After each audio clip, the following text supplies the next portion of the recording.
Okay, so last week we spent some time talking about community and the importance of community, particularly within the church body, and how a couple can truly strive to find important and significant relationships within that body, Right. and how important that is for the marriage and for individuals. And so we want to just change gears a little bit this week and talk about the other side of that, the other piece of that, which is the role of the church. We love the church, and we have seen in our lives, both personally and professionally, the impact that church can have on a struggling marriage, or even just marriages that are just starting out. It's just so significant, and we're so thankful We are. for that. It is Thankmas after all. That's true. So we wanted to take some time today to just talk about that and all that entails. Yeah, and so our verse that we read last week was Hebrews 10:24 through 25. Let me read it for you again. And let us consider how to stir up one another to love and good works, not giving up meeting together, and as some are in the habit of doing, but encouraging one another, all the more as you see the day approaching. So we see this in you. We see this in how you love your congregation and how you love the people that you shepherd. And we just want to give a little bit of encouragement and maybe some new suggestions of how to just inspire this community within your church to support marriage specifically. Absolutely. There was this research study out of UVA for the National Marriage Project that talked about the difference between couples who are ingrained in a church and the couples that aren't. And those that are ingrained in the church, that have community, that are in the Word daily, that really just find that sense of belonging with a church, that they are 35% less likely to divorce than those who are not affiliated with the church. 35%. That's huge. That's massive. And so that just shows that your role in a couple's marriage it's important. It matters. It does. We see that, and we're passionate about that with you. And so we just want to come alongside you and just give you some fresh ideas of how you can inspire that in your church body. Definitely. And we want to emphasize that this is not all on a pastor's shoulders. Yes. We know that pastors and elders, as shepherds, you have a lot on your plate, and you are doing your best to take care of your flock.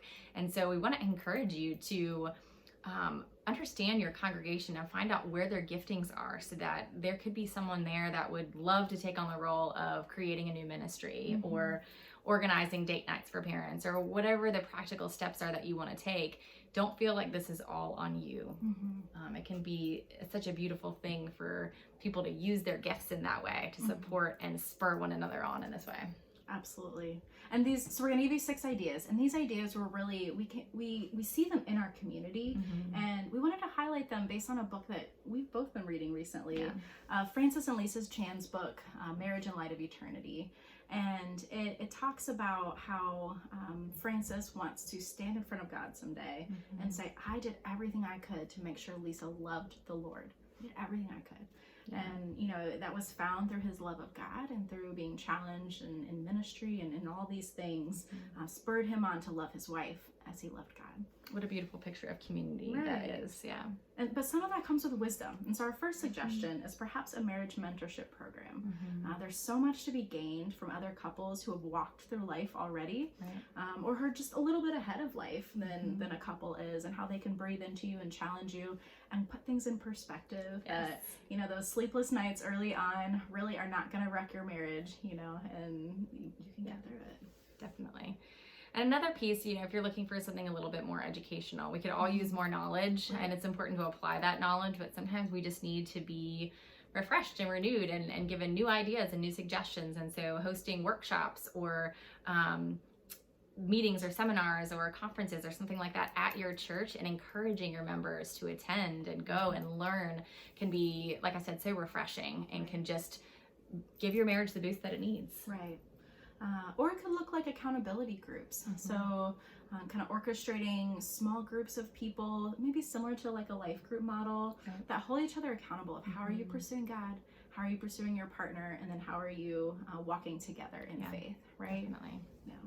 Another super practical one, but one that is so needed for parents at any stage, are date nights. And so, you know, for a lot of parents, it's a matter of finances or finding the time or finding a babysitter.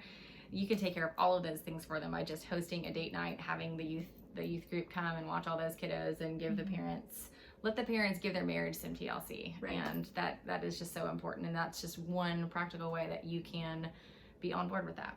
Right.